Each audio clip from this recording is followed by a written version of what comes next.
Bom dia a todos. Havendo quórum, declaro aberta a 19ª sessão ordinária da primeira Câmara Civil.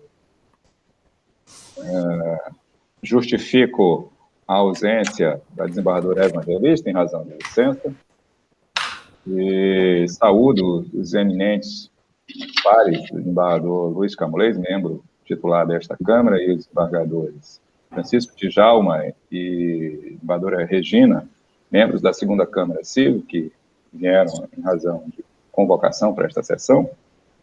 E cumprimento também a doutora Rita de Castro, membro do Ministério Público, aqui nesta sessão. Cumprimento também os outros advogados presentes da sessão, advogadas, doutora Jéssica Mendes, doutor Alisson, doutor Bruno, são os que eu estou visualizando, e cumprimento os servidores deste tribunal, na pessoa da nossa secretária da sessão, doutora Márcia. Tendo em vista a presença de membros convocados, e aqui, no caso da desembargadora Regina, será submetido a julgamento o item 7, e nesse caso, eu não estou participando desse julgamento, eu passo a presidência ao desembargador Luiz Camolês para o julgamento específico do item 7. Está com a palavra o desembargador Luiz Camolês. Bom dia, eminente desembargador Lodivon, presidente, eminente desembargador Regina, eminente desembargador Djalma, né? Hoje, na composição aqui, a presidência me foi encaminhada em razão da não votação do eminente presidente. Trata-se do agravo de instrumento, processo 100-1999-69. Ele é de Rio Branco, da primeira Câmara Civil, que é a nossa. Relatoria do desembargador Luiz Camolês, agravante Luiz Braga de Araújo, advogado Larissa Leal do Vale, agravado União Educacional do Norte, Uninorte, advogados Jeane Portela e Silva e outros. Trata-se, já coloquei o voto à disposição dos demais pares, né? É um agravo de instrumento em que ela pede uma revisão de contrato em desfavor da União Educacional do Norte. Eu já adiantei o voto e o teor do voto ao final é dando provimento ao agravo de instrumento para confirmar os efeitos da tutela provisória de urgência, determinando a agravada a redução proporcional no percentual de 30% das mensalidades no período em que perdurar a suspensão das aulas presenciais e fornecimento de aulas virtuais em razão da pandemia, assim como determina a instituição de ensino e se abstém de causar qualquer embaraço à agravante quanto à sua rematrícula, pena de multa diária de R$1.000, limitada a incidência a 30 dias. Não há honorários recursais, porquanto ausente a condenação desse título em primeira instância. Inteligência do artigo 85, parágrafo 11 do CPC 2015. Foi esse o voto que eu adiantei, eminentes pares. Desembargadora Regina. Cumprimento o nobre presidente em exercício, para o feito, desembargador Luiz Camolês, desembargador também presidente desta Câmara, desembargador Lodivon Nogueira, senhor desembargador também Francisco Djalma, senhora procuradora de Justiça, doutora Rita, prazer revê-la, senhores advogados, doutor Alisson, doutora Jéssica e todos que compõem esta plataforma virtual, senhores servidores. Senhor relator, peço vênia para citar uma questão de ordem. Para nós não conhecemos do recurso ante a perda superveniente do objeto, pois houve a prolação já da sentença na origem, conforme dá conta as páginas 258, 265 do processo de origem. O juiz já julgou improcedente o pedido autoral do primeiro grau. Quando foi essa sentença, desembargador? Porque quando eu fiz o voto ainda não tinha. É recente. Eu não tenho a data, eu só tenho as páginas 258, certo. 265, que eu anotei aqui, porque foi rápido, eu não sabia que eu... Então, sendo assim, na minha parte não tem problema nenhum, prejudicado em razão do julgamento do mérito. Esse só pode conferir, é 258, 265. Perfeito. Então, não estou nem entrando no mérito, né? Eu estou votando pelo não conhecimento do recurso. ante a perda superveniente. Eu altero meu voto, então, nesse sentido aí, considerando... Senhor Adeco, né? Adeco, meu voto, não tem problema nenhum. Desembargador Djalma. Ok, desembargador. Bom dia, desembargador Luiz Camolês, presidente, para o processo. Desembargadora Regina, bom dia mais uma vez. Doutora Rita de Cássia, doutor Alisson, demais, doutor Bruno e demais pessoas que esteve na plataforma. Eu renovo os cumprimentos e também estou a acompanhar o entendimento da desembargadora Regina, a questão de ordem, no sentido de julgar prejudicado o agravo, porquanto a matéria já fora decidida em sede de primeiro grau. Ok. Isso. Aí o desembargador Camolês fica unânime, o desembargador mesmo lava o voto e só adequa. Anota aí, desembargador, é só para ficar mais fácil, 258-265 do processo lá na origem, tá? No primeiro grau. 258-265? Dá uma checada lá depois, tá? Combinado. Isso. Tá, obrigada. Isso. Proclamo o resultado, então. Prejudicado o recurso em razão da sentença em definitivo no primeiro grau. Ok. Proclamado o resultado. Doutora Márcia, pode anotar o resultado? Assim, presidente, proclamado o resultado, eu retorno a palavra a Vossa Excelência para a condução dos trabalhos. Obrigado, desembargador Camolês. Eu agora agradeço também a participação da desembargadora Regina. Sei que tem agora um compromisso e eu desejo um excelente dia de trabalho. Eu vou tomar minha segunda dose agora. Deus Parabéns. Quiser. Muito obrigada. Auditoria. Okay. Obrigada, um bom dia e espero logo pegar lugar na fila. Um grande abraço, porque eu tenho reunião às 10h30 de novo. Não tem fila, não. A Valdirene tem reunião, eu digo, eu quero voltar rápido. Um grande abraço, até mais. Um grande abraço, não, obrigado. Lá, tranquilo. Muito bem, senhores, retomando então, aqui com a ordem de inscrição para a sustentação oral, nós temos o item 3 da pauta. Eu chamo então a julgamento o item 3, que é a apelação civil 708.512, dígito 2, 2005, oriundo da primeira vara civil da comarca de Rio Branco, da minha relatoria, apelante Viagem, Agência de Viagens e Turismo Limitada, advogado Bruno Batista Lobo Guimarães e Vivian Gomes Ixi. Apelado Azul Linhas Aéreas Brasileiras S.A., advogado Ítalo Gustavo de Almeida Leite e Maria Isabel de Almeida Alvarenga. E eu já consulto o doutor advogado se deseja que seja feita a leitura do relatório. O relatório está disposto nos autos e eu consulto se há necessidade, se o senhor entende que deseja que seja feita a leitura do relatório ou dispensa. Não, excelência, dispensa.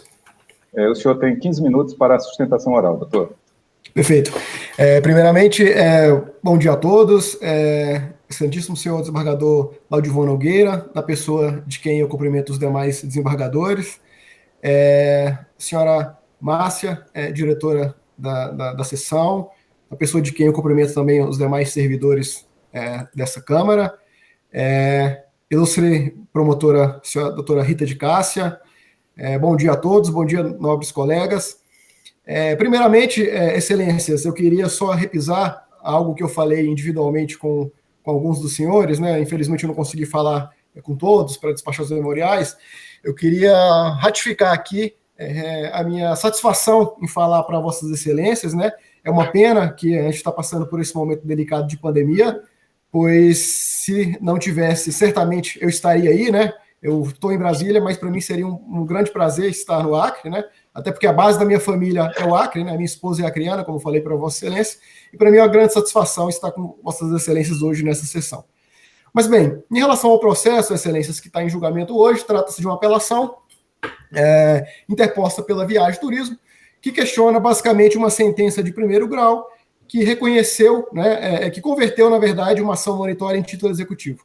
Essa apelação ela se baseia basicamente, Excelências, no fato de que a monitória está baseada única e exclusivamente num documento unilateral, né, basicamente uma tela interna de uma empresa, de uma companhia aérea, e com base nisso ela se justifica, ela se diz credora de um valor extremamente alto, né, e não houve sequer demonstração de que essa relação foi bilateral, não tem demonstração de que a viagem requisitou essas passagens, não tem demonstração de que essas passagens de fato foram emitidas em nome da viagem. Portanto, é uma monitória basicamente com uma prova unilateral. Infelizmente, a sentença de primeiro grau desconsiderou, então, a defesa apresentada pela Viagem, né, no sentido de que não haveria sequer, né, um embasamento jurídico entre as partes, né, e considerou esse documento válido e converteu a ação monitória em um título executivo. Recorremos, então, né, e felizmente, né, amparamos a nossa apelação em diversos precedentes desse tribunal, né, e que reconhece, né, a impossibilidade de ação monitória baseada única e exclusivamente em nota fiscal ou faturas e documentos unilaterais, né? Temos casos aqui, inclusive, excelências, em que a monitória correu a revelia, né? E o tribunal reconheceu a imprestabilidade de prova unilateral para a monitória. E isso, excelência, é de grande valor, porque impede, né, que pessoas emitam documentos unilaterais e entrem com monitória contra quem quer que seja, né, sem o mínimo de embasamento, né, o mínimo de certeza, né, que é o caso dos autos, né.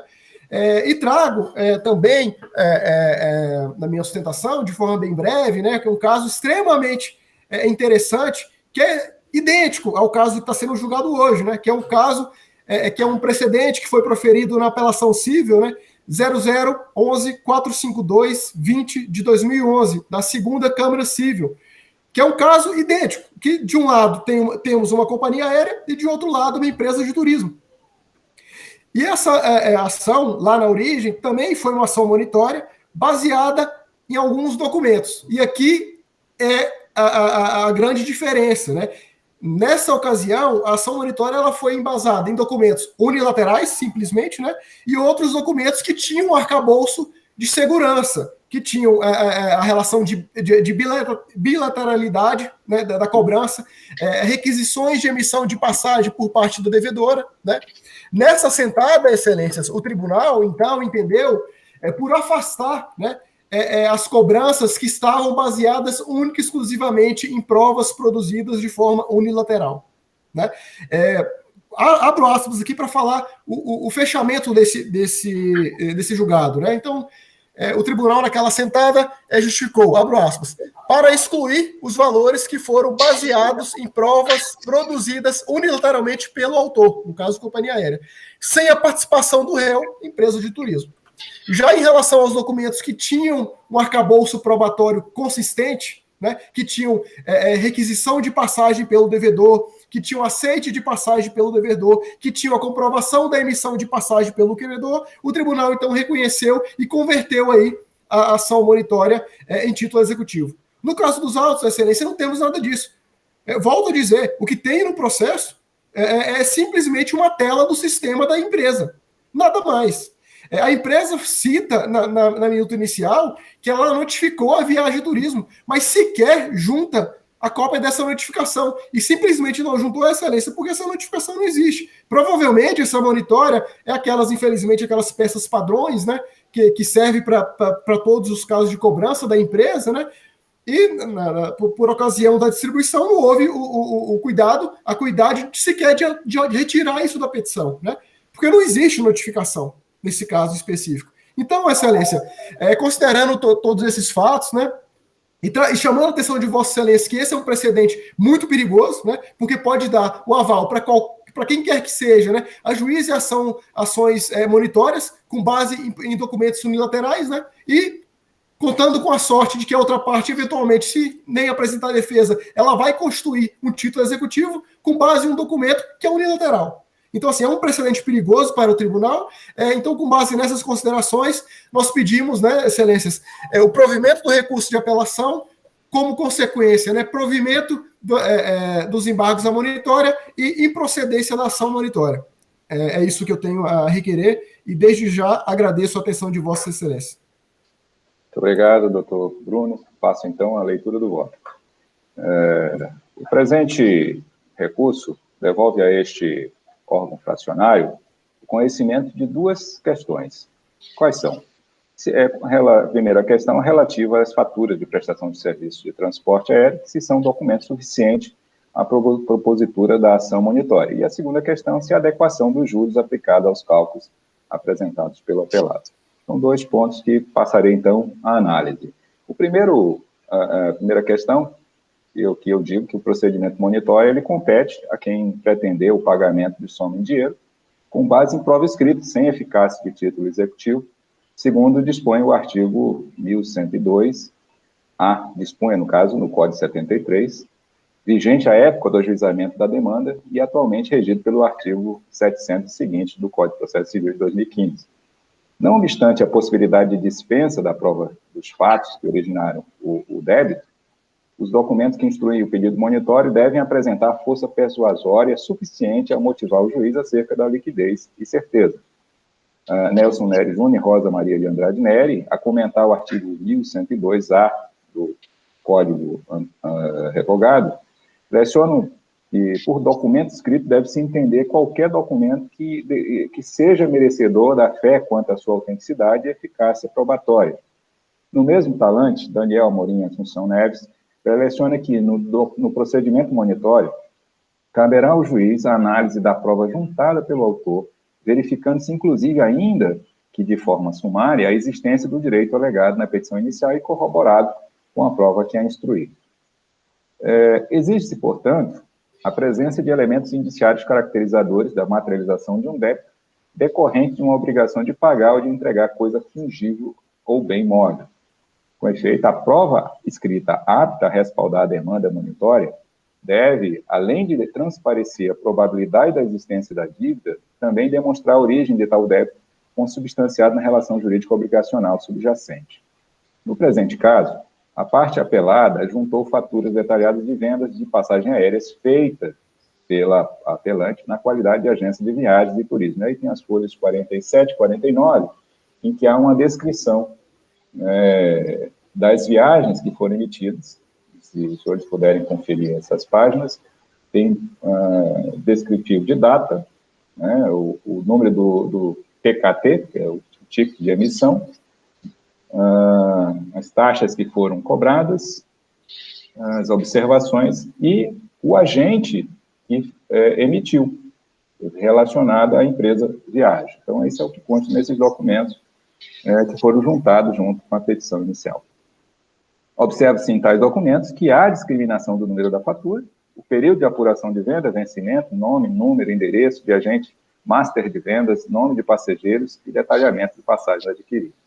No contexto probatório, reputo que os documentos trazidos pela parte apelada são hábeis, sim, a influir na convicção acerca do direito alegado.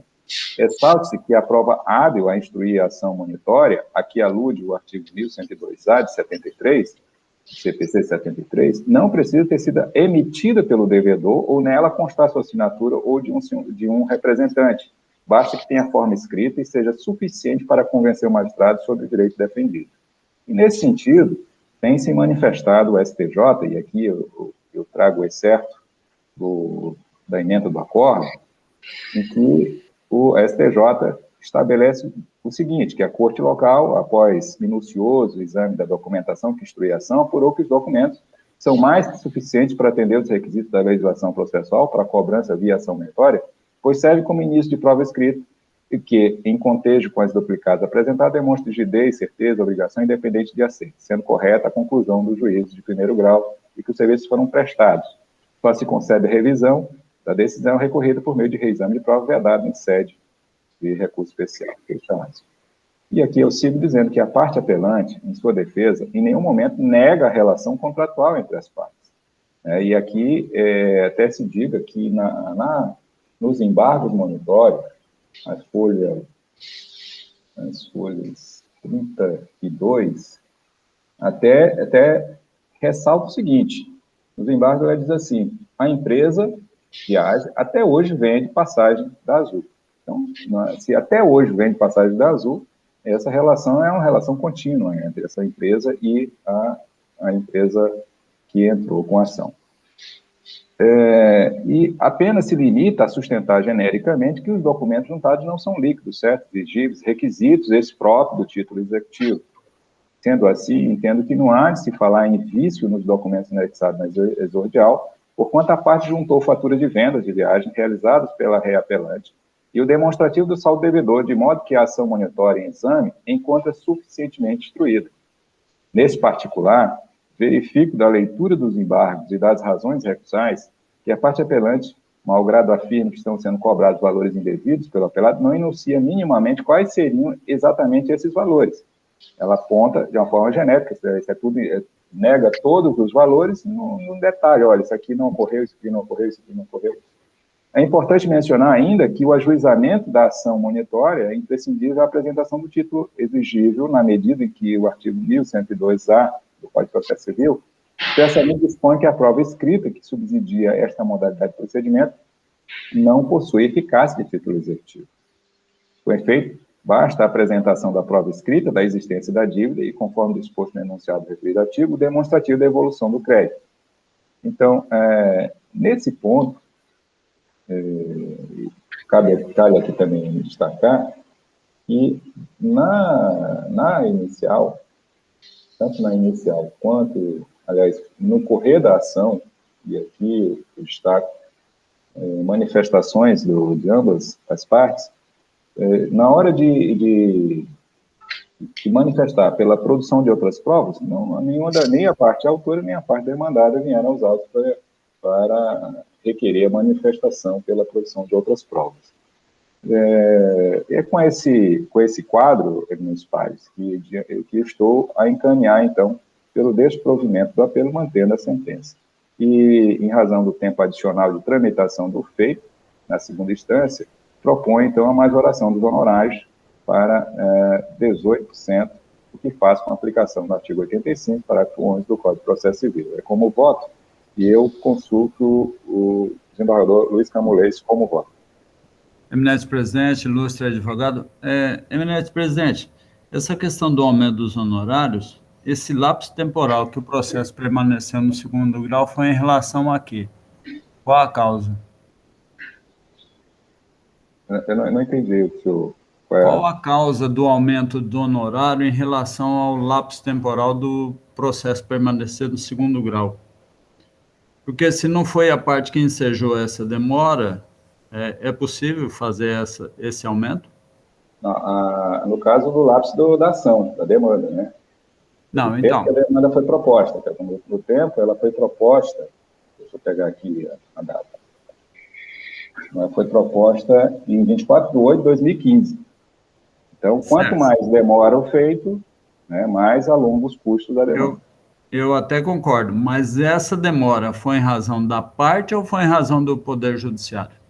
Não, se for em razão do Poder Judiciário, aí eu entendo que eu estou penalizando a parte sem ela concorrer para isso. Não, aí, no caso, a sentença foi proferida. Só vamos contar aqui o que é. Sim. 2015. E a sentença proferida em 2016.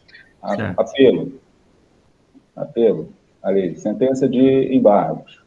Declaração, 2016, 21 de junho de 2016. Depois, posteriormente, veio apelo contra razões,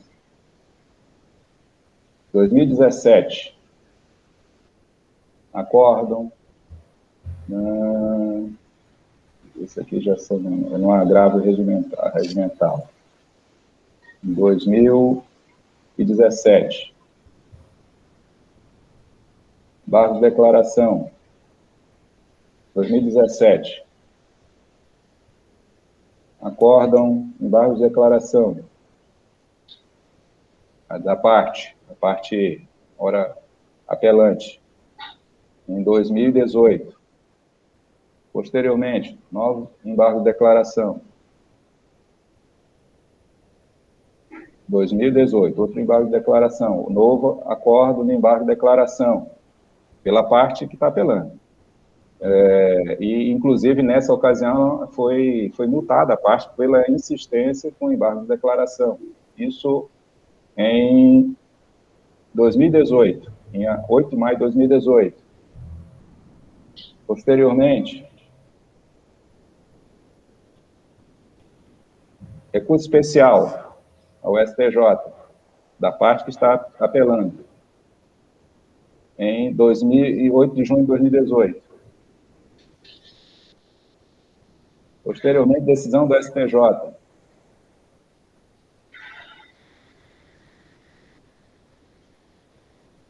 Decisão do STJ. No dia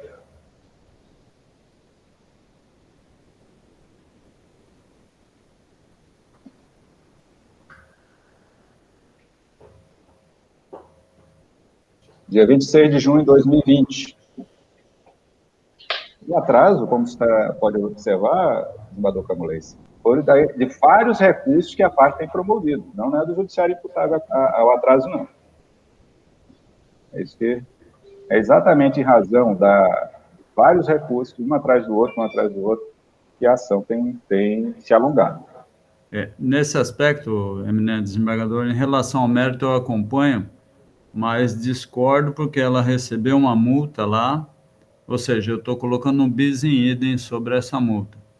E eu vou votar pela fixação, evidente que tem um acréscimo de 12% do valor dos honorários. Quanto ao mérito, eu acompanho. Só que na origem, os honorários já foram fixados em 15. 15? Na origem? É na origem. Ah, tá. Não, então aí não. Eu achei que tinha saído de 12 para 18. Não, é só eu vou aqui olhar aqui a sentença. Estou na embargos. Ó. As folhas 233 diz assim: rejeita os embargos monitórios, convertendo o mandado inicial em mandado executivo, condena a parte embargante no pagamento de custos processuais e honorários advocatícios que arbitram em 15% do valor da. Perfeito, tá. Aí, então, no caso, passou para 18.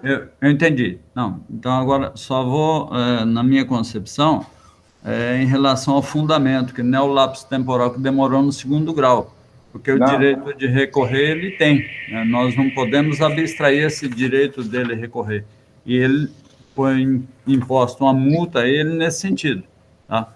Então, eu acompanho em relação à fixação dos honorários em 18, porque a fixação anterior estava em 15, mas não sob o fundamento de que a causa demorou muito no segundo grau. Perfeito? Só essa divergência. Excelentíssimo presidente, me permite um breve esclarecimento de fato?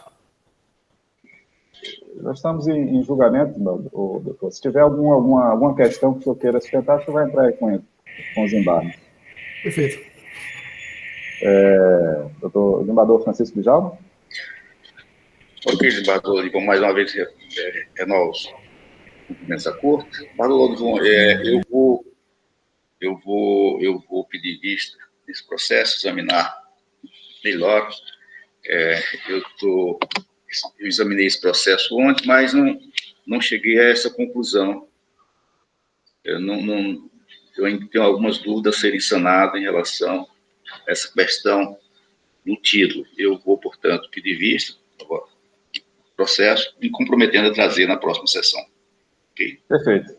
Proclamo, então, o resultado parcial até esse momento. Após o relator votar pelo desprovimento do apelo, o que foi acompanhado pelo desembargador Luiz Camolês, pediu vista ao desembargador Francisco Djalma. Então, com isso, doutor Bruno, um excelente dia de trabalho para o senhor e até a próxima oportunidade. Obrigado, excelências. Um bom trabalho para vossas excelências também. Boa tarde. Bom dia. Boa tarde.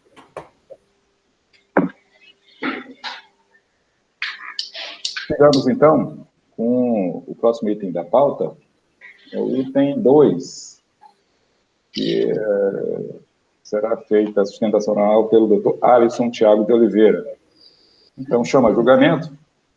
Item 2. É o item 2. Item 2. Ok, doutor.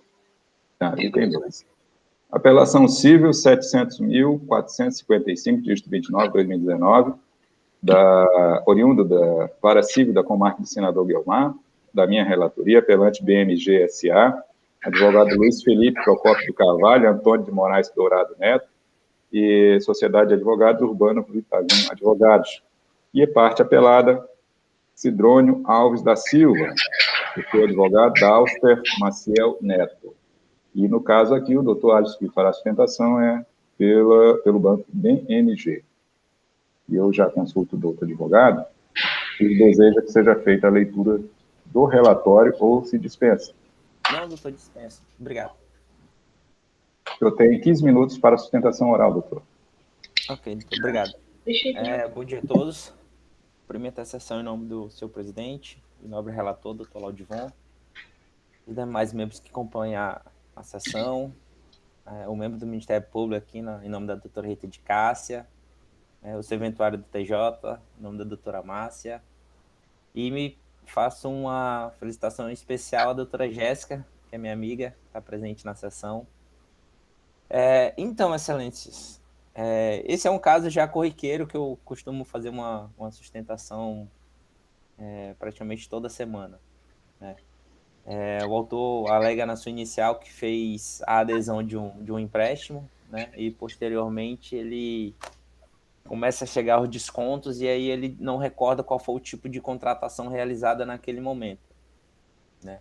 Posteriormente ele requeriu a inexistência do contrato, a repetição do indébito e uma indenização por danos morais, né? Liminarmente, a liminar foi requerida, mas foi indeferida pelo juízo, né? E aí nós apresentamos contestação, impugnamos todos os fatos alegados pela parte autora, e sobreveio a sentença, né? Na sentença, ela deu a quitação do contrato, bem como a indenização por danos morais no valor de R$10 mil. Aí o banco, satisfeito com a decisão de piso, resolveu apelar, né? E de onde vem minhas razões recursais. Então, nobres julgadores, no caso em tela, o contrato ele é totalmente legítimo, né? A gente consegue identificar no processo que o contrato ele foi realizado de boa fé, né? Sempre sendo representado pelas leis contratuais, né? No caso em tela, o autor fez um contrato referente a um contrato de cartão de crédito consignado, né, no valor de R$ 1.079,99, que foram disponibilizados diretamente na conta do autor, do Banco Bradesco, conforme TED de folhas 84. Né? O contrato ele consta assinado nas folhas 89 e 95, né, onde contra a digital do autor, bem como a assinatura de testemunhas. É de fácil identificação no contrato, né? Esse é um caso interessante, diferente dos outros, né, que sempre acabam recorrendo da sentença, que além de o banco disponibilizar o valor na conta do autor, o mesmo ele efetuou compras no cartão de crédito, né? Então, assim, foi disponibilizado o valor, né, através do empréstimo de cartão de crédito consignado, mas o autor ele também utilizou esse cartão de crédito, né, que possui algumas compras nas faturas, né? As faturas elas constam nas folhas 62 a 83, né? A gente consegue identificar que o autor ele utilizou esse cartão de crédito. Então, assim, além do empréstimo, ele utilizou o cartão, que é um caso um pouco divergente dos outros, né? Em relação à forma da contratação, né, a modalidade de cartão de crédito consignado, eu venho frisar que ela é permitida e legalizada em todo o território nacional, conforme a Lei 10.820 de 2003, que foi alterada pela Lei 13.172 de 2015. Eu não vou me alongar muito, mas diante das razões expostas, que é a reforma da sentença em sua integralidade. E caso assim não entenda, eu peço que seja minorada a indenização por danos morais, pois em casos análogos a indenização são bem inferiores, né? E eu venho concluir o seguinte, que o banco ele sempre agiu de boa fé, ele disponibilizou o dinheiro para o cliente utilizou o cartão de crédito. Então, assim, eu entendo que, caso os nobres jogadores entendam dessa forma, que não teve má fé do banco, e sim teve uma boa fé, porque o banco, quando o cliente precisou, o banco estava lá disponível, sempre esteve disponível para servir os seus clientes, né? E com esse cliente específico não foi diferente. Diante disso, eu peço deferimento das minhas razões recursais. Somente, doutor. Obrigado. Muito obrigado também, doutor Alisson. Faço, então, a leitura do voto. Doutor Laudivon, nesse teve manifestação do Ministério Público. Ah, perfeito. Eu até conferi aqui. De fato, teve uma procuradoria que se manifestou. Doutora Rita, a palavra é sua. Eu cumprimento a todos os componentes, os membros dessa Câmara Civil, cumprimento o nobre advogado, os demais advogados presentes. E nessa oportunidade, eu não vou ratificar a manifestação já lançada pelo doutor Birajara, que foi pela procedência parcial, né, da apelação, e a minha manifestação é no sentido do desprovimento da apelação. Está devidamente comprovada a conduta ilícita, abusiva, ilegal, né, por parte do apelante, né, ele fez um contrato, um contrato de adesão, que não oportuniza as partes à discussão, né, ele transmudou, era para ser um contrato de mútuo, né, e foi transformado num contrato de cartão de crédito, violando, assim, os princípios que norteiam as relações de consumo, dever da transparência, da informação, da boa-fé contratual, né, e essa conduta, ela não pode ser ratificada e estimulada pelo Poder Judiciário, né, possibilitando com isso que o apelante continue a reiterar sua conduta. Quantos consumidores vulneráveis são lesados? Eles estão necessitados de um empréstimo e aí, no momento de desespero, eles aceitam, é contrato de adesão, não tem o que discutir. Não é oportunizada a discussão, ou aceita ou não aceita, né?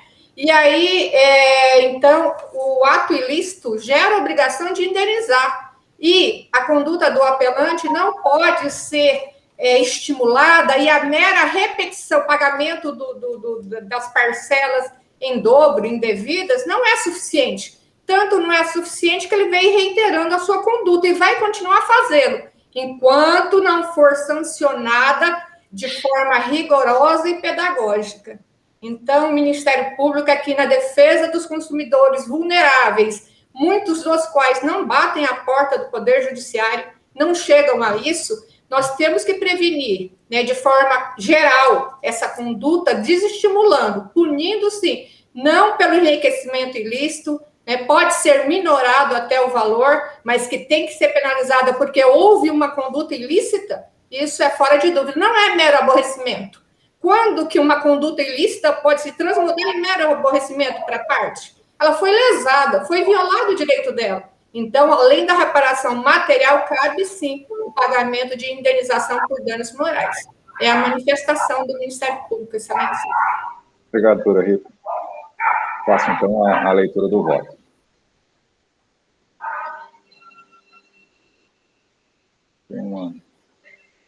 Bom, o expediente recursal devolve ao conhecimento desta Câmara Civil as seguintes questões. A primeira é relativa à validade do contrato de consignação do cartão de crédito e a legalidade ou quanto indenizatório a título de dano moral. No que se refere à primeira insurgência do apelo, tenho que não merece acolhida a considerar que a jurisprudência deste egrégio tribunal é pacífica no sentido de que configura prática abusiva a contratação por instituição financeira de cartão de crédito consignado em folha de pagamento, quando a real intenção do consumidor seria de contratar mútuo bancário, especialmente em casos de consumidor idoso e analfabeto, tal qual observado na espécie. E aqui eu cito vários precedentes, peço Vênia para não ler, mas destacando exatamente que essa é a linha que tem sido entendida, né, nos colegiados deste tribunal. E eu digo que, a ser assim, neste ponto, encaminho pelo não acolhimento da questão. No que tange ao cabimento ou não da indenização por dano moral, também nos precedentes que foram mencionados, esta Câmara também tem encaminhado nesse sentido, são de que, embora exista a prática abusiva, não haveria dano moral, já visto que o consumidor efetivamente tensionou realizar outro contrato de mútuo. Na verdade, se ele queria fazer o mútuo em vez do cartão de crédito consignado, ele acabou recebendo os recursos. E a só devolução desses recursos seriam suficientes para restabelecer o status quo ante. Desse modo, se o contrato fosse realizado de modo como o consumidor desejava que o fosse, igualmente haveria descontos em sua folha de pagamento. Exatamente por isso, a jurisprudência deste tribunal tem entendido que os descontos, neste caso específico, configuram a mero dissabor e não aptos a ensejar o dano moral. Também cito aqui os precedentes, e aqui, no caso, o precedente da relatriz desembargadora Regina Ferrari, na apelação 701.521-65/2019, datado de 2/6/2020, e a apelação 702.495/39/2018, relatriz desembargadora Valdirene, no dia 5/7/2020. Também precedente da desembargadora Denise Bonfim, 702.491/2018, de 25/6/2020. Sigo, então, dizendo que, no caso analisado, não há se falar em ocorrência de dano moral do que evidenciado mero dissabor suportado pela parte apelada. E aqui faço distinguir que é diferente daquela situação quando a parte, alguém fez o contrato, alguém celebrou o contrato, seria no caso de contratos inexistentes, não de contratos que houve um problema quanto a natureza do contrato, em que a parte não celebrou, não participou, houve desconto em folha de pagamento ou de proventos, e isso sim aí importa um dano moral, porque se trata de um ilícito, na essência, que afeta a aspectos da dignidade, abalo psíquico, moral, que deve ser reparado. Não é o caso, a parte quis tomar recursos emprestados por meio de multa, apenas o contrato foi utilizado, não foi aquele que ela esperava celebrar. Posto isso, eminentes pares, encaminha no sentido de parcial provimento do apelo para julgar improcedente o pedido de condenação por danos morais. E propõe a manutenção do percentual de honorários sucumbenciais em 10%, diante da inaplicabilidade do parágrafo 11 do artigo 85, em caso de provimento parcial do apelo. E, enfim, a considerar o provimento parcial, o voto no sentido de redistribuição do ônus por sucumbenciais, ficando o apelante responsável pelo pagamento de 50% da verba advocatícia aos patrões do apelado, e este responsável pelo pagamento de outros 50% aos patrões daquele, ressalvando a gratuidade judiciária deferida na origem. É como voto. Desembargador Camolês, como voto? Com o relator. Desembargador Francisco Djalma? Eu estou acompanhando também o relator. Proclamo o resultado do julgamento. Decide a primeira Câmara Civil, unanimidade, dar parcial provimento ao apelo nos termos do voto do relator e das mídias digitais arquivadas. E, doutor Alisson, mais uma vez, cumprimento o senhor e desejo um excelente dia de trabalho. Obrigado, doutor, mas eu tenho um próximo também que é meu. Ótimo. Então vamos continuar. Não quero que o senhor saia da sala rápido, não. É o item, de fato, é o item 9 da pauta. Chama, então, a julgamento. Item 9. Apelação civil 700.412, dígito 11/2018, oriundo da Vara Civil de Manso Lima, da relatoria de desembargador Luiz Camolês, apelante Francisco Góes de Souza, advogado Fernando Martins Gonçalves, apelado Banco Pan-Americano S.A., advogados Antônio de Moraes Dourado Neto e Hugo Neves de Moraes Andrade. E eu já consulto se deseja a leitura do relatório, doutor. Não, excelência, eu também dispenso. 15 minutos para a sustentação oral, doutor. Ok, obrigado. Ressalto meus cumprimentos ao nobre presidente, ao nobre relator, doutor Luiz Camolês, ao seu desembargador, doutor Djalma, ao membro do Ministério Público, em nome da doutora Rita de Cássia, membro do serventuário do TJ, em nome da doutora Márcia e da doutora Jéssica, que está presente aqui na sessão. Então, excelência, esse é um caso parecido com o anterior, né? O autor alega que fez a contratação de um empréstimo, mas posteriormente ele não recorda do tipo de contratação realizada, o tipo de empréstimo realizado junto ao banco, né? E aí requeriu a repetição do indébito, teve alguns pedidos, mas em resumo seria a repetição do indébito e a indenização por danos morais. A liminar ela foi deferida para que fosse cessado os descontos, né? A liminar ela foi cumprida pelo banco. Na contestação, nós impugnamos todos os fatos alegados pela parte, né? E, posteriormente, veio a sentença. Fez o cancelamento do cartão de crédito, do contrato, né? Cancelamento das cobranças, né? E o cancelamento do contrato. E restituição em dobro. Restituição em dobro para a parte autora dos valores descontados. Né? O pedido de indenização por danos morais foi julgado improcedente. O juiz de piso entendeu que não houve a comprovação da indenização. E daí onde vem minhas razões para a manutenção da sentença. Né? Aí eu volto a falar, o contrato ele foi realizado de boa fé e é totalmente legítimo. Né? A gente consegue... o banco sempre agiu dentro dos termos da lei, né? No contrato em tese, não nesse contrato, mas em todos. Existe o contrato assinado e o comprovante de transferência para a conta do autor, né? Está juntado nos autos, né? A gente conseguiu comprovar todos esses fatos, né? E o próprio autor, na inicial, ele alega que fez a contratação, mas só não ele alega que fez um empréstimo, mas não lembra dos termos da contratação. Né? Ele possui 2 empréstimos com o banco. Eu volto a frisar que, em relação à forma de contratação, a modalidade do cartão de crédito ela é permitida e legalizada em todo o território nacional através da Lei 10.820 de 2003, alterada pela Lei 13.172 de 2015. Né? E no caso, não há qualquer conduta praticada pelo banco que venha causar ilicitude à ofensa ao patrimônio do reclamante, apta para ensejar qualquer dano, qualquer indenização por danos morais. Né? Frisa que não houve ato ilegal da parte desta instituição financeira. Diante disso, eu peço pela manutenção integral da sentença. Nada mais, excelência. Uma sustentação oral bem simples, bem resumida. Obrigado, doutor Alisson. Eu passo a palavra ao eminente relator.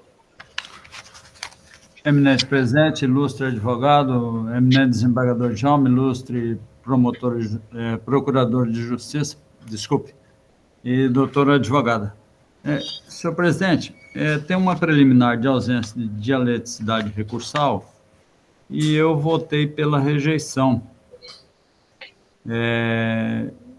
submetendo aos demais pares. Eu coloquei o voto aí, entendendo que ela não se sustenta, né?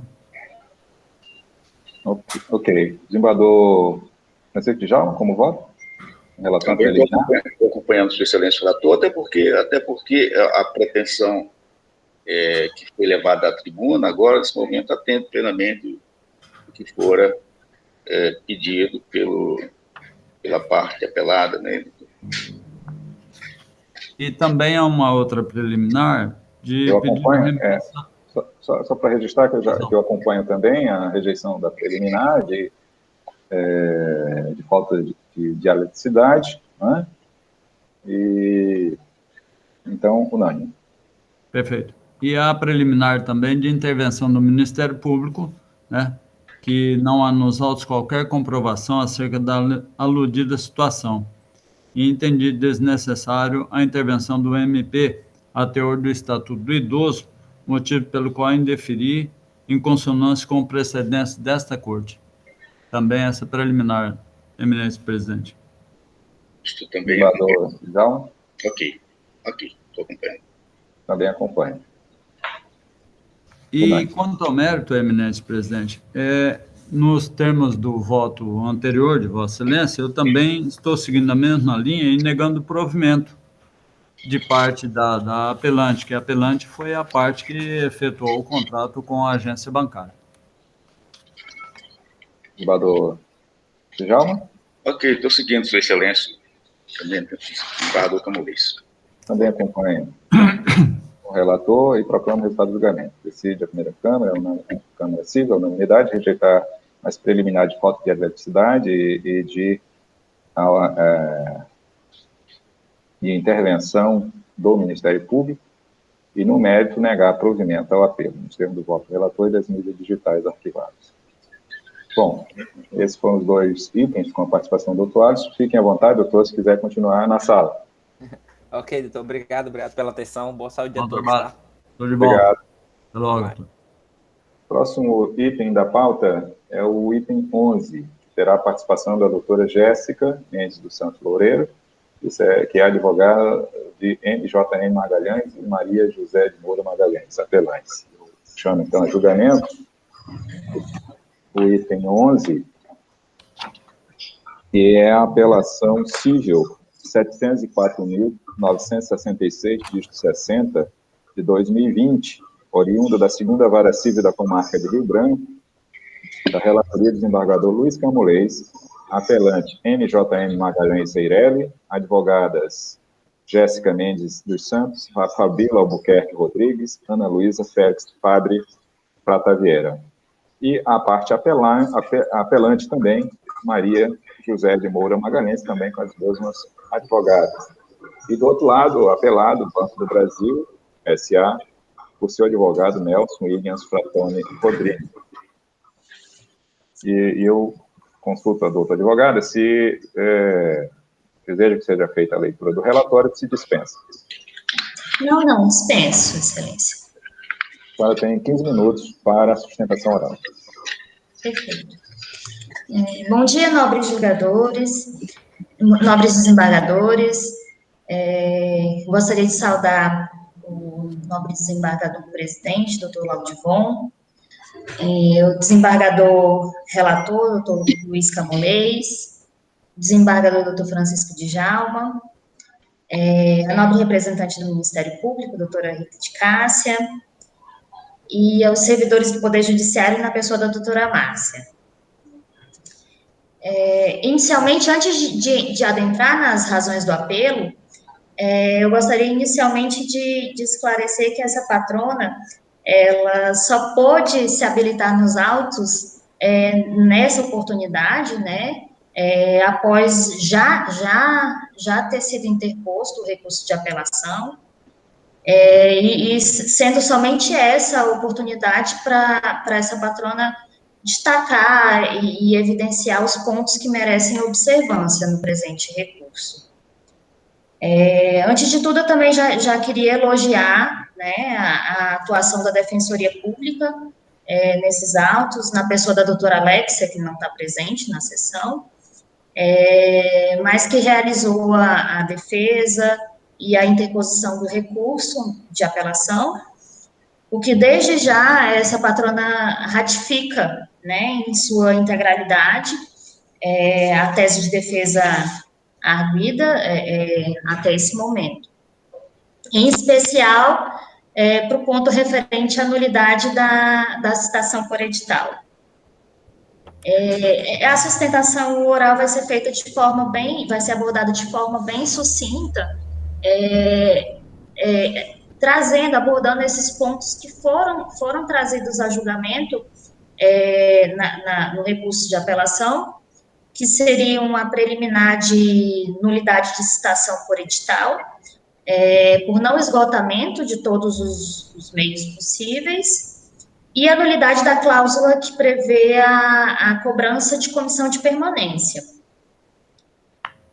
No que se refere à arguição de nulidade de citação por edital, o que se observa nos autos é que, de fato, não houve o esgotamento de todas as vias possíveis para realizar a regular citação das apelantes, antes de ser deferida a citação por edital. Inicialmente, conforme narrativa na própria sentença recorrida, houve a tentativa de citação das apelantes em 2 endereços na cidade de Rio Branco, tendo sido infrutífera. Isso aí a defesa concorda.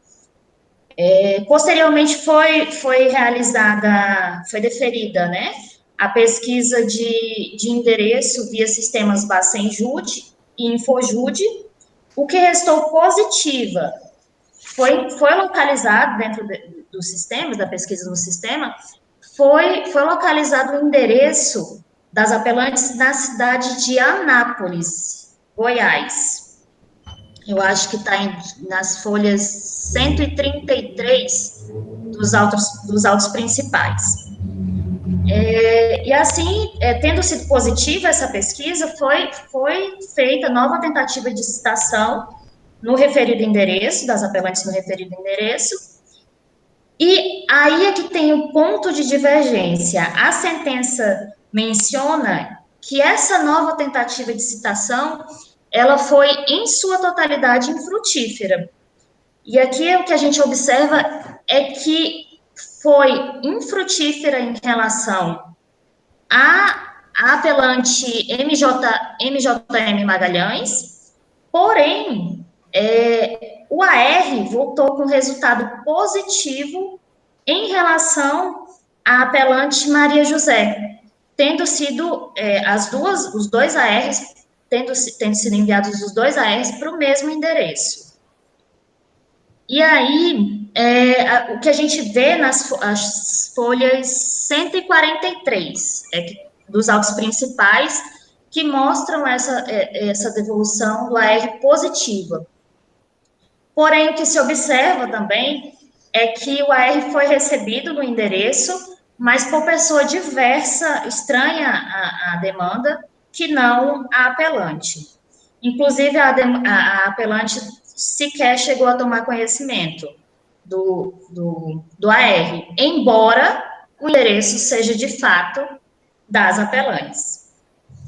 E assim, como havia essa resposta positiva em relação à apelante Maria José, entende-se que foi precipitada o requerimento de citação por edital realizado pelo apelado.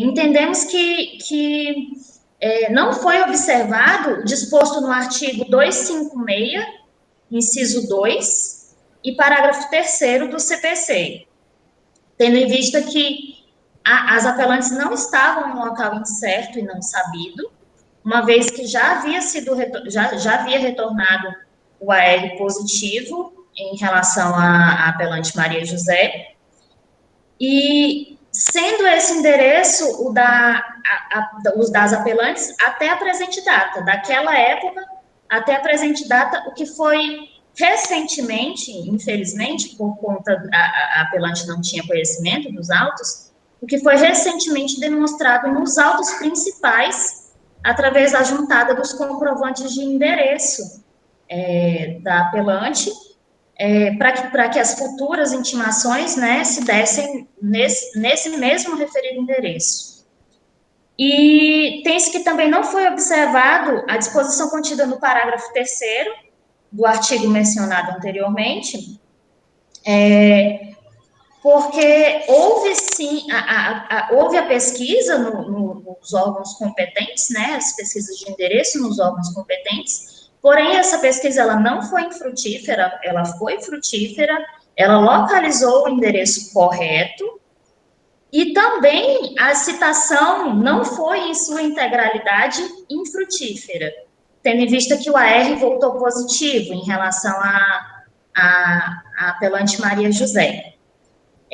O que a gente quer destacar também é que esse endereço de Anápolis, que mencionamos que é de fato o endereço das apeladas, ele trata-se de um condomínio fechado.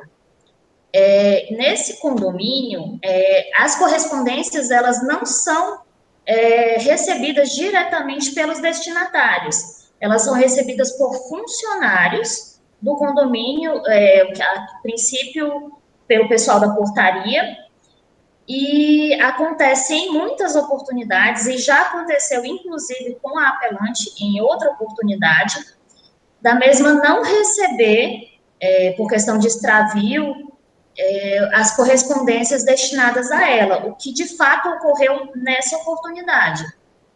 O endereço é o dela, porém ela não chegou a receber o AR, e só tomando conhecimento da ação por pesquisas no sistema do Poder Judiciário do Estado do Acre, recentemente, quando essa patrona foi contratada para entrar nos autos. Dessa forma, tendo em vista que já tinha no processo uma resposta positiva do AR, entende-se que não deveria ter sido requerido precipitadamente pelo apelado a citação por edital, mas deveria ter sido requerida a repetição da diligência no mesmo endereço, já que havia o recebimento positivo, porém não pelas apelantes, deveria ter sido requerida a repetição da diligência no mesmo endereço através de oficial de justiça. Embora tivesse um custo a mais, mas evitaria a questão da parte suscitar nulidade, como tem feito nesse momento. Acreditando que a citação por edital realmente ocorreu de forma precipitada. Já em relação à questão da nulidade da cláusula contratual de comissão de permanência, a sentença recorrida entendeu que não houve ilegalidade na cobrança, tampouco a nulidade da cláusula, tendo em vista que estaria sendo cobrada essa comissão de permanência em substituição aos juros remuneratórios. Porém, o que a gente observa nos autos é que não houve essa substituição.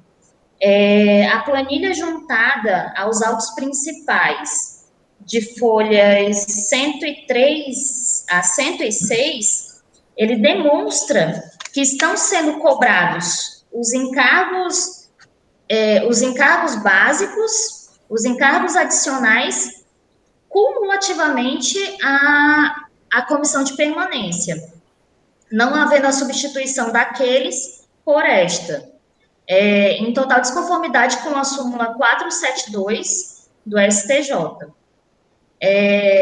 Assim, entendemos que não ser possível a cobrança cumulativamente de todos esses encargos, sob pena de haver cobrança em duplicidade. Assim, tendo sido apontadas de forma bem sucinta as nulidades apontadas no apelo, requer seja conhecido e provido o presente recurso, a fim de declarar a nulidade da citação por edital, bem como a nulidade da cláusula contratual de comissão de permanência por ser medida de justiça. Não tendo mais nada a acrescentar, agradeço o tempo, agradeço a paciência, e dando por encerrada a sustentação oral. Muito obrigado, doutora Jéssica. Eu passo a palavra ao eminente relator. Eminente presidente, eminente desembargador Djalma, ilustre procuradora, senhora advogada, sempre um prazer ter os advogados aqui nessa sessão e nessa Câmara. Trata-se de apelação interposta por MJM Magalhães, Eireli, por meio de sua curadora especial, em face da sentença de páginas 29 e 32, proferida pelo juiz da 2ª Vara Civil da Comarca de Rio Branco, que na ação de embargos à execução ajuizada em desfavor do Banco do Brasil, julgou improcedentes os pedidos formulados, declarando a extinção do processo com análise do mérito na forma do artigo 487, inciso 1 do CPC 2015. Em juízo de admissibilidade recursal, observa-se que a parte ré não foi localizada para receber a citação pessoal, motivo pelo qual o juízo de primeiro grau promoveu a citação editalícia e, por conseguinte, nomeou-lhe defensor público para exercer o munus de curador especial, que ofertou contestação, pugnando pela concessão da gratuidade judiciária, pedido renovado nas razões de apelação. Porém, a nomeação de curador especial não resulta em concessão automática da assistência judiciária gratuita, sendo necessária a coexistência dos requisitos legais para o reconhecimento desse direito conforme posicionamento do Superior Tribunal de Justiça, e cito qual é a decisão. Assim, em se tratando de pessoa física, somente poderia ser concedida a gratuidade judiciária se o apelante tivesse apresentado declaração da alegada necessidade econômico-financeira, o que não aconteceu no caso concreto. Por esse motivo, indefiro a gratuidade judiciária, reafirmando que não há presunção de hipossuficiência do ausente representado pela Defensoria Pública. Em que pese o indeferimento da gratuidade judiciária, a exigência do preparo deve ser afastada na hipótese do revel citado por edital, a fim de não embaraçar o desempenho do encargo atribuído ao curador especial. Ocorre que a exigência do preparo inviabilizaria o desempenho das funções de curador especial, nomeado com fundamento no artigo 72, inciso 2 do CPC 2015. Não é razoável exigir que o defensor público venha a custear do próprio bolso o preparo recursal, de modo que a situação impossibilita o exercício do contraditório da ampla defesa, afrontando a própria finalidade do referido dispositivo legal, que prevê a nomeação do curador especial justamente para que este faça a defesa do réu não localizado. Consigne-se que o Superior Tribunal de Justiça tem reiterado jurisprudência de que a exigência do preparo para o conhecimento de recurso interposto pela Defensoria Pública na condição de curador especial de réus ausentes representa indevido obstáculo ao livre exercício do munus público atribuído à instituição, devendo ser prestigiado o princípio constitucional da ampla defesa. Desse modo, nos termos do artigo 5º, inciso 55 da Constituição Federal de 88, combinado com o artigo 72, inciso 2 do CPC 2015, defiro a liberação momentânea do recolhimento do preparo recursal, porque, se for vencido ao final da demanda, o apelante arcará com todos os encargos processuais, já que não foi agraciado com a gratuidade judiciária. Presentes os requisitos extrínsecos e intrínsecos de admissibilidade, recebo a apelação. Na sequência, passa ao exame da preliminar suscitada, confundindo-se esta com mérito, haja vista que diz respeito à nulidade com o potencial de macular a validade do julgamento feito na primeira instância.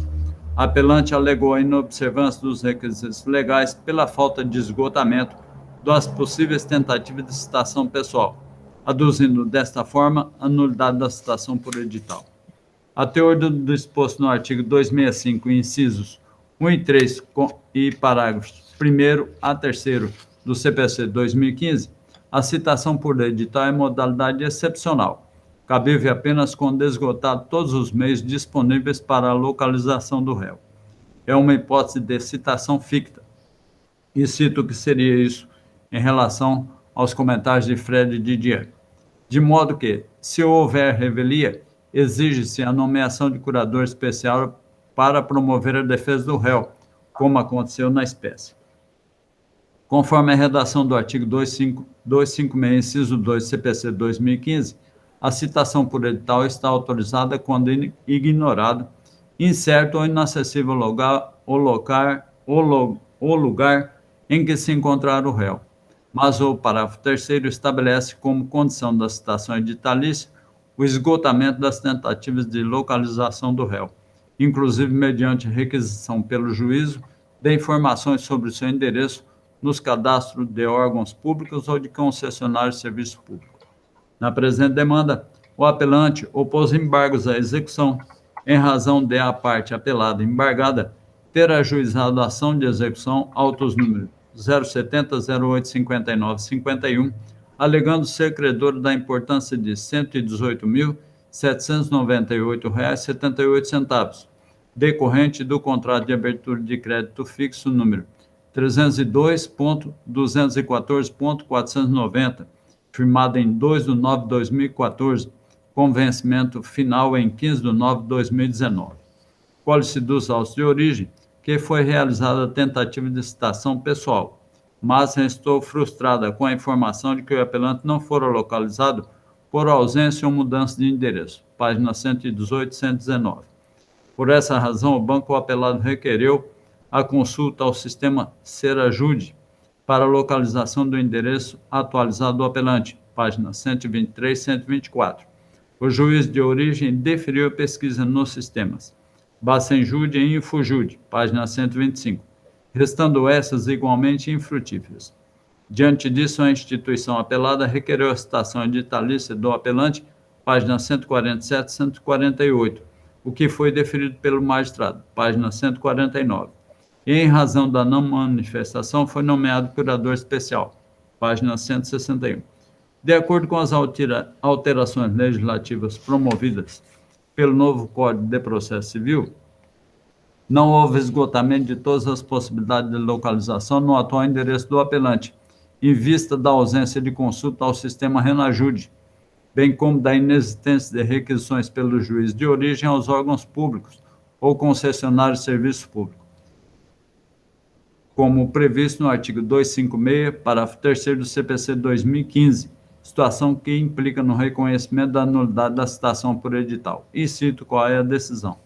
Conquanto não se exige a adoção de forma indefinida, no tempo, de infindáveis e atípicas diligências, sabidamente infrutíferas, não se pode, no outro vértice, deixar de diligenciar no sistema disponibilizados ao juízo.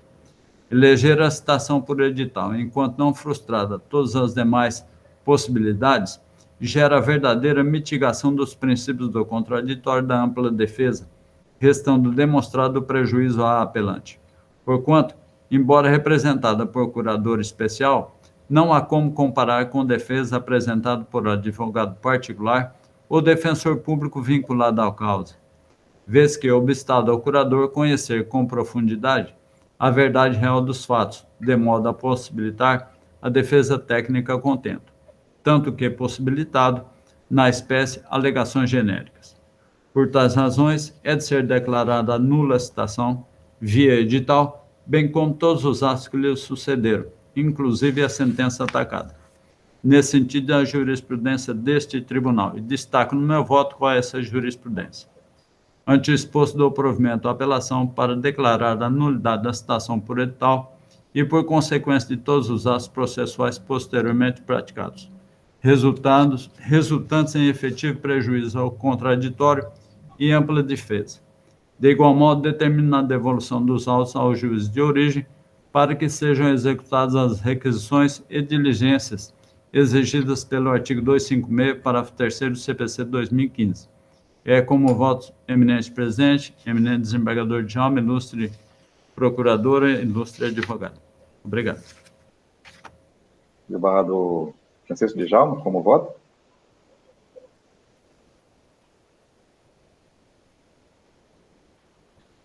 Está sem áudio.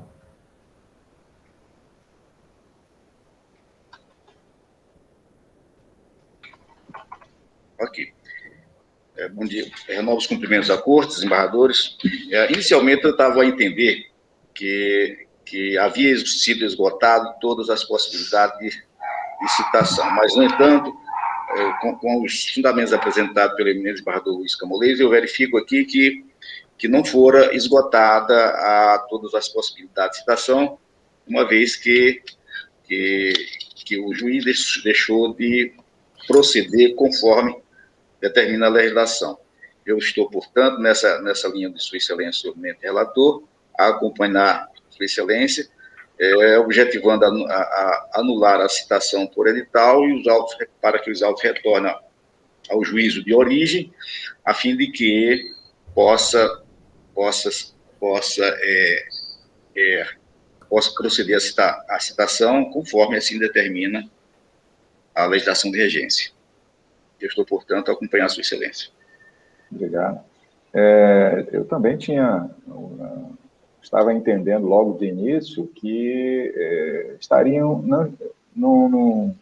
a pesquisa realizada era suficiente, né, e que, portanto, a citação editalícia estaria rígida, uma vez que teria sido suficiente, no Bacen Júri, no CIS Bacen, ou seja, todos os mecanismos ordinariamente utilizados. Ocorre que, como bem destacou pela doutora advogada, a parte Maria José de Moura Magalhães, ela recebeu a comunicação pelo correio, embora recebida pelo professor terceiro, mas ela recebeu essa comunicação e consta essa entrega no dia 3 de janeiro de 2019, que é as folhas 143, e, ao mesmo tempo, o aviso de recebimento da empresa, da MJM Magalhães Eireli, que é exatamente ela, que é a titular, né, que foi encaminhada para outro endereço, no caso, para o endereço na Avenida Ceará, em Rio Branco, e o dela, pessoa física, foi encaminhada para Anápolis, Goiás. Ou seja, um mero exame dos autos, não precisava muita coisa, não. Um mero exame dos autos já seria suficiente para entender que o endereço da titular responsável pela empresa era em Goiás, tá? Ou seja, não estavam preenchidos os requisitos do artigo, e aqui eu destaco os requisitos do artigo 256, inciso 1, que diz que a citação por edital será feita quando desconhecido ou incerto, ou quando ignorado, inciso 2, quando ignorado, incerto e inacessível lugar que se encontrava citando. Então, esta regra, o enunciado normativo desse comando normativo, ele não se aperfeiçoou, né? Não houve o suporte fático dessa norma, então não poderia ter sido expedido o edital de citação. Com relação a outra regra, que é a do 231 do Código de Processo Civil também, que diz que, salvo disposição em sentido diverso, considera-se o dia do começo do prazo, lá no parágrafo 1º, quando houver mais de um réu, o dia do começo do prazo para contestar a última das datas a que se refere o inciso 1 a 6. Significa que também não começou a fluir o prazo para Maria, mesmo que ela tivesse resolvido. Vamos supor aqui, nós vamos entrar no discurso se houve ou não, se essa citação estava rígida ou não estava rígida, mas o fato é que houve um encaminhamento para aquele endereço e era certo o local dela, como também era certo o local do representante da empresa. Então, não estava preenchido, não houve suporte fático da norma 256, que trata, inciso 2, que trata da citação por edital. Por esse fundamento, eu estou divergindo um pouquinho só na fundamentação, mas seguindo a mesma linha, entendo que caso sim, de anular essa citação editalícia, que ela não era hipótese de se realizar, retornando à origem para que agora já tem representante nos autos e possa prosseguir, então, nos seus ulteriores termos. Acompanho, portanto, o senhor relator com esses acréscimos e proclamo o resultado do julgamento. Decide a primeira Câmara Civil, unanimidade, dar provimento à apelação nos termos do voto do relator das mídias digitais arquivadas. Doutora Jéssica, mais uma vez, cumprimento, né, e um bom trabalho da senhora, um bom dia. Eu renovo meus cumprimentos aos nobres desembargadores. Bom dia, até a próxima. Até a próxima, doutor. Não havendo mais nenhum outro processo para sustentação oral, nem preferência, vamos, então, à proclamação do resultado do julgamento na sessão semipresencial, que a partir do item 1. Então, a julgamento, item 1, agravo de instrumento 1.426.59, 2021. E eu farei, colegas, tendo em vista que a desembargadora Denise ainda não está presente na sala, então faremos aqui o julgamento de todos os itens que ela não está participando, e fica apenas o item, deixa eu ver qual o item que ela participa, o item 16, é o último, que fica dependendo da participação da desembargadora Denise. Então, chama julgamento item 1, agravo de instrumento 1.426.59, 2021, oriundo da Vara Civil de Tarauacá, da minha relatoria, agravante Veluma Bezerra Pessoa, advogado Luana Pereira Pessoa, agravado Francisco Franlis Fernandes da Silva Souza, por advogado Zé Ferraz Torre Neto. Este item 1, encaminhamento do voto.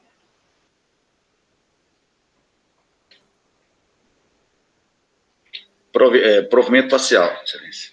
Excelência do seu voto para adquirir a fixação da guarda, né?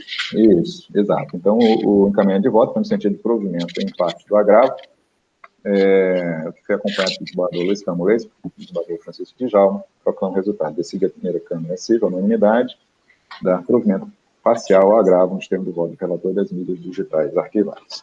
Se chama julgamento o item 4, remessa necessárias 700.057 de 48, 2020, oriundo da Vara Civil do Senador Guiomar, da minha relatoria, remetente, juiz de direito da Vara Civil do Senador Guiomar, impetrante, Brincardi, administrador de benefícios Eireli, advogado Lucas Henrique Salvetti, impetrado município de Senador Guiomar, prefeito do município de Senador Guiomar, e no item 4, encaminhamento de voto,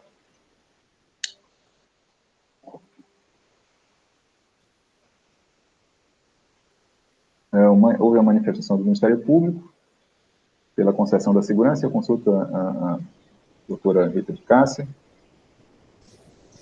O item 4, Excelência, segurança? Parecer da sim, foi a meu, inclusive, pela improcedência, né, da remessa necessária, né? Isso. Exato. Ratifico, Excelência, minha manifestação. Perfeito. O encaminhamento de voto foi pela improcedência da remessa necessária e o que foi acompanhado pelo desembargador Luiz Camolês e desembargador Francisco de Jalma. A unanimidade, decide a primeira Câmara Civil votar julgar improcedente a remessa necessária. Chama a julgamento o item 5, agravo de instrumento 1.170/19/2021, oriundo da Vara de Execução Fiscal de Rio Branco, da relatriz do Luiz Camolês, agravante Marinélcia Pereira da Silva, advogado Pedro Raposo Baueb, agravado Estado do Acre, procurador do Estado Gerson Ney Ribeiro Vieira Júnior, Rafael Pinheiro Alves e Leandro Rodrigues Postigo.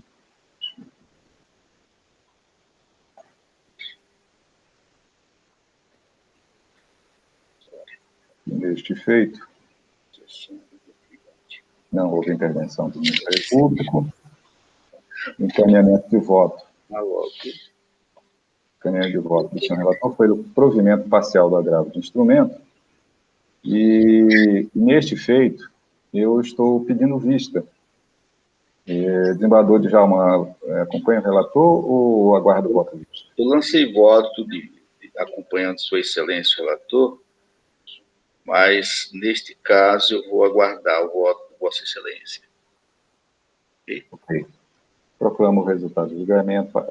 Após o relator votar pelo provimento parcial do agravo, pediu o vice-desembargador Laudivon Nogueira, reservando-se a votar o desembargador de Jalma após o voto visto. Próximo item, chama a julgamento item 6. Agravo de instrumento 1.419.67/2021, oriundo da primeira Vara Civil de Cruzeiro do Sul, relatoria de desembargador Luiz Camolês, agravante Nicolau Cândido da Silva, advogados Armando Dantas do Nascimento Júnior, Eric Venâncio Lima do Nascimento, André Augusto Rocha Neves do Nascimento e Ivan André da Costa Prado. Agravado Abraão Cândido da Silva, por seu advogado Emerson Soares Pereira.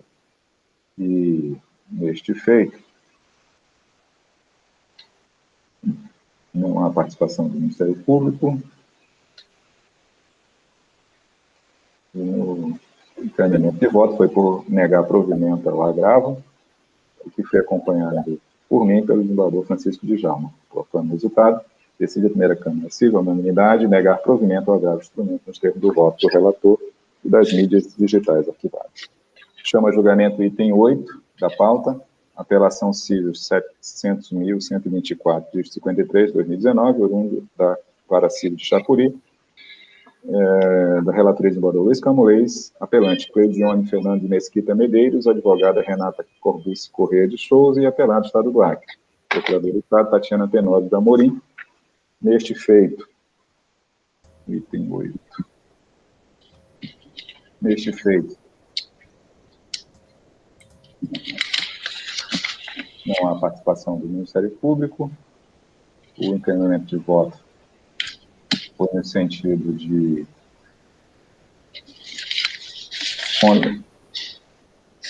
dar parcial provimento à apelação, o que foi...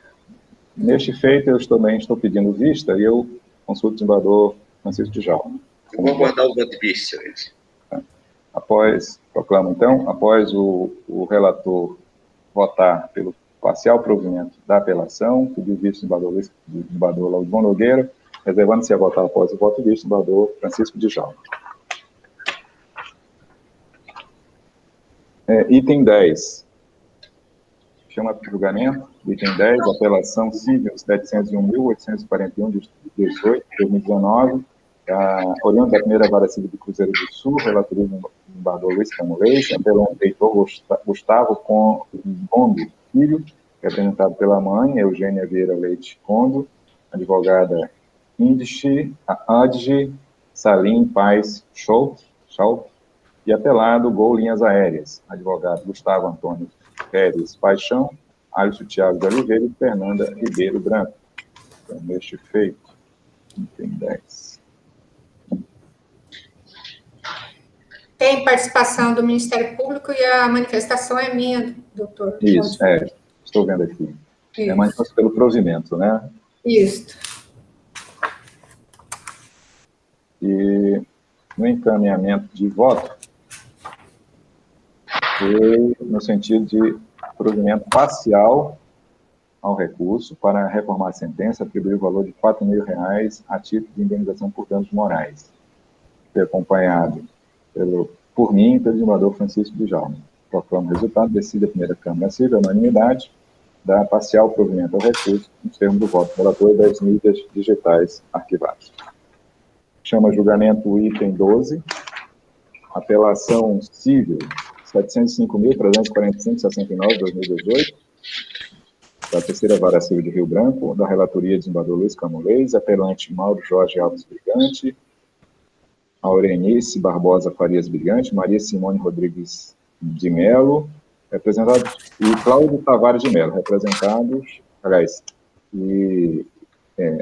representados pelos advogados Raimundo Pinheiro Zumba e Mário Gilson de Pai, Raimundo Pinheiro Zumba, seria Mauro Jorge e Aurenice. E apelados Maria Simone Rodrigues de Melo e Cláudio Tavares de Melo pelos advogados Mário Gilson de Paiva de Souza. Item 12. Neste processo,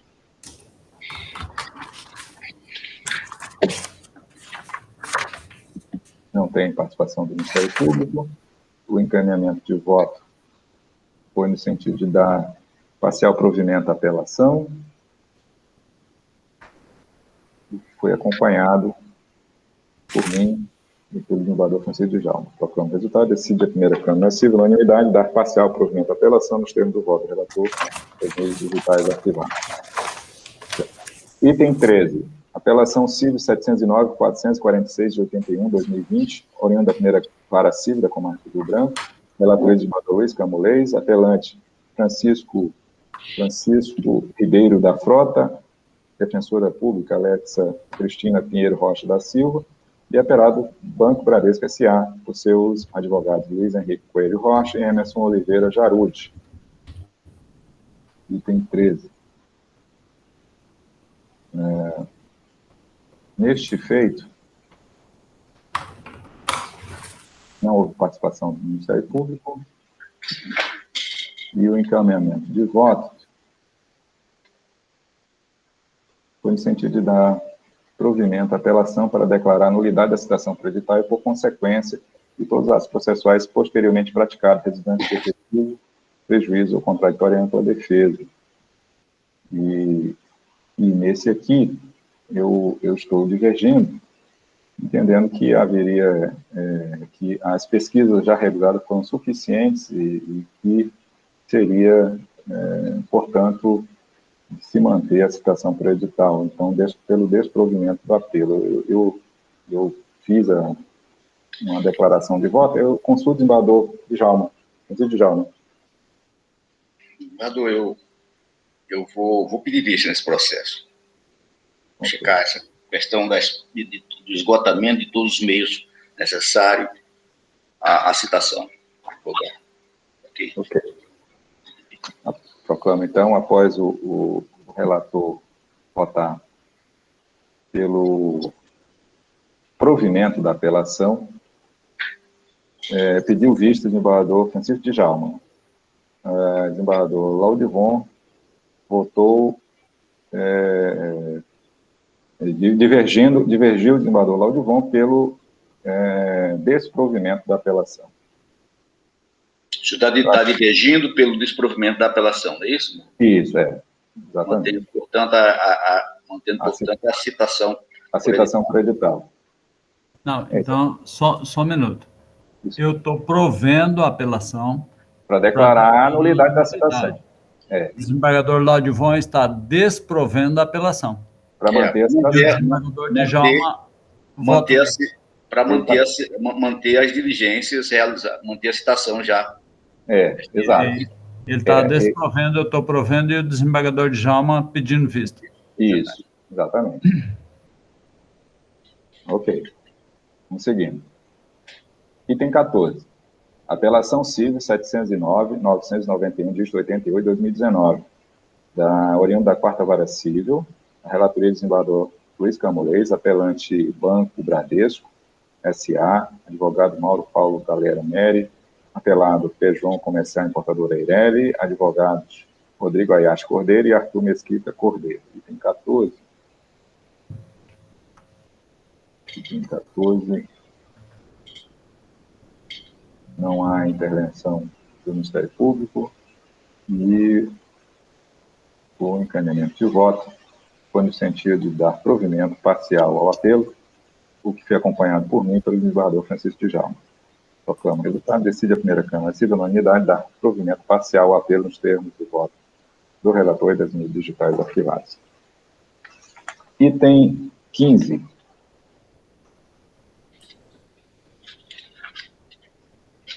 Item 15. Remessa necessária 800.084, de 28, 2018, oriundo da Vara Civil de Brasileia, relatoria de desembargador Luiz Camolês, remetente juiz de direito da Vara Civil da Comarca de Brasileia, autor Ministério Público do Estado do Acre, promotor Tiago Marques Salomão, réu município de Brasileia, procurador do município Marília Gabriela Medeiros de Oliveira e Francisco Valadares Neto, de 15. E mexer aqui.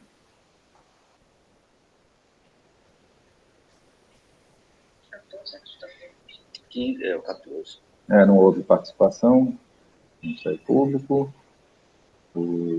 A linha de voto foi no sentido de conhecer da remessa e julgar improcedente, mantendo a sentença de primeiro grau. Foi acompanhado por mim pelo desembargador Francisco Djalma. Como resultado, decide a primeira Câmara Civil na unidade julgar improcedente a remessa necessária. E o item 16 é o que tem a participação da desembargadora Denise. Denise Bonfim.